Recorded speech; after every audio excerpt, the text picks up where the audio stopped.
परंडा तालुक्यातील वडार समाज आक्रमक कंडारी येथील तरुण मोतीराम जाधव यांच्या खुनाचा खटला जलद गतीने न्यायालयात चालवण्याची वडार समाजाची मागणी.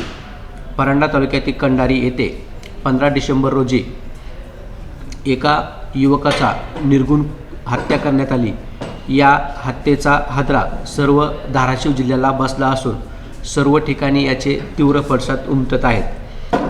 मी वडार महाराष्ट्राचा संघटनेच्या वतीने सोमवार दिनांक 22 डिसेंबर रोजी या घटनेच्या निषेधार्थ तहसीलदार यांना निवेदन देण्यात आले.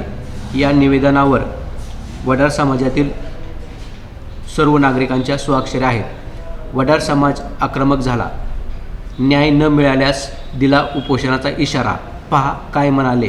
धाराशिव येथील आमच्या वडार समाजातील मोतीराम जाधव 35 वर्षाच्या युवकाला घरी जेवण करत असताना जेवत्या ताटावरून पार्टीला चल म्हणून सोबत घेऊन जाऊन म्हणजे पूर्वनियोजित कट रचून दगडाने ठेचून त्याचा निर्घृण खून झालेला आहे. आणि त्या खून झाल्याच्या नंतर अपघाताचा बनाव करण्यात आला, पण ते घरच्यांच्या, नातेवाईकांच्या आणि पोलिसांच्या मदतीने हा अपघात नसून खून असल्याचे निष्पन्न झालेलं आहे. त्या अनुषंगाने 2 आरोपींना अटकही झालेली आहे आणि गुन्हा दाखल असून या प्रकरणी सखोल चौकशी व्हावी यासाठी मी वडार महाराष्ट्राचा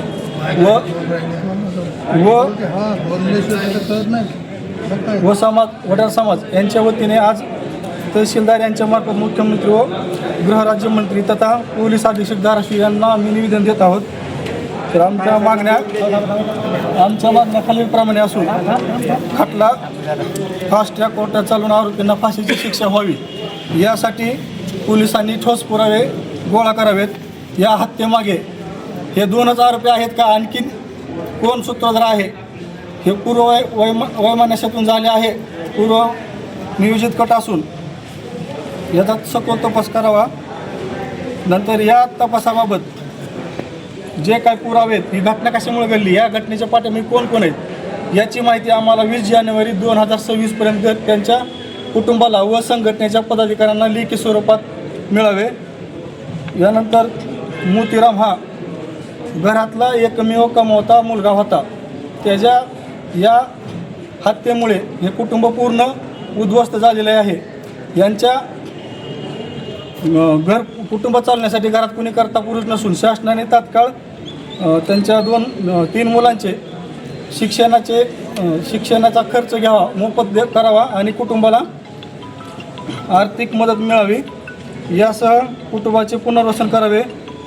पीडित कुटुंबाला पोलीस संरक्षण मिळावे आणि हा खटला जलद गती न्यायालयात चालवून या प्रकरणाची CID चौकशी व्हावी आणि कुटुंबातील जे काही नातेवाईक आहेत आणि ह्यांचा पुरवणी जबाब त्यांच्या म्हणण्यानुसार सविस्तर घ्यावा. ह्या आमच्या प्रमुख मागण्या आहेत. यासाठी आम्ही हे निवेदन देत आहोत.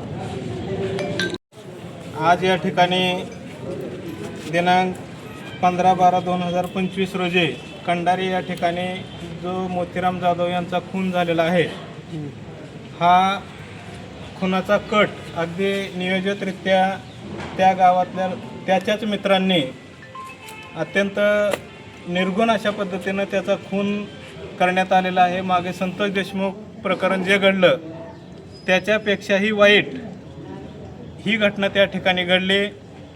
मोतीराम जाधव हा अत्यंत गरीब कुटुंबातला वडार समाजातला एक युवक स्वतःच्या स्वकर्तृत्वावरती त्या ठिकाणी तो आपला संसार चालवत होता. संसारामध्ये तो अत्यंत चांगल्या पद्धतीनं पायरोवून होता. व्यवस्थित अशा पद्धतीनं त्याची उपजीविका तो करत होता आणि स्वतःचा व्यवसाय करत होता.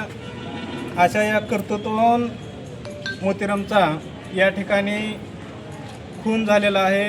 हा खून इतका निर्घृण होता की त्या ठिकाणी आम्ही गेल्यानंतर पाहिलं त्याचं पूर्ण चेहरा, पूर्ण डोकं हे भुगा केलेलं होतं. त्याचा मेंदू काढून एका झाडाच्या खाली फेकून दिलेला होता. असं प्रकरण महाराष्ट्रामध्ये घडत आहे. आमचा समाज हा अत्यंत कष्टाळू, गरीब असताना स्वतःच्या कर्तृत्वावरती ते करून खात असताना त्या ठिकाणच्या श्रीमंत समाजातील मराठा समाजातील तिंबोळी नावाच्या 2 युवकांनी हा खून केलेला आहे. या खुनाची चौकशी पोलिसांनी चांगल्या रीतीनं केलेली आहे असं आम्हाला वाटतं, परंतु याच्या मागे आणखी कोण आहे, याचा आका कोण आहे हे शोधणं गरजेचं आहे. हा खून कशामुळं केला गेला हे आणखी निष्पन्न झालेलं नाही. आम्ही पोलिसांना विचारलं तर सहजासहजी चेष्टेवारी त्यांची चेष्टा मस्करी झाली आणि त्याचा मर्डर झाला, हे कारण आम्हाला योग्य वाटत नाही. त्याच्या मागं नेमकं काय घडलं, कशामुळे तुम्ही खून केला आणि हा खून कुणी करायला लावला, धनाढ्य शक्ती याच्या मागं कुणी आहे का, राजकीय शक्ती याच्या मागं कुणी आहे का, याचा तपास व्हावा म्हणून आम्ही सर्व समाजाच्या वतीने या ठिकाणी आंदोलन करत आहोत. सगळ्यांना एकत्र येऊन आम्ही तहसीलदार साहेबांना, माननीय मुख्यमंत्री, गृहमंत्र्यापर्यंत हे प्रकरण पोहोचावं हा उद्देश आमचा हे निवेदन देण्यामागं आहे. आणि तरी आमची एवढीच विनंती, या कुटुंबाला न्याय मिळाला पाहिजे. अशी प्रकरणं पुन्हा घडता कामा नयेत. गरीब लोक या ठिकाणी ह्या पद्धतीनं जर मारली गेली तर या शाहू फुले आंबेडकरांच्या महाराष्ट्रामध्ये जगणं मुश्किल होईल. हे कुठंतरी थांबलं पाहिजे आणि या कुटुंबाला न्याय मिळाला पाहिजे ही विनंती करण्यासाठी आम्ही आमचा समाज घेऊन या ठिकाणी जमलेलो आहोत.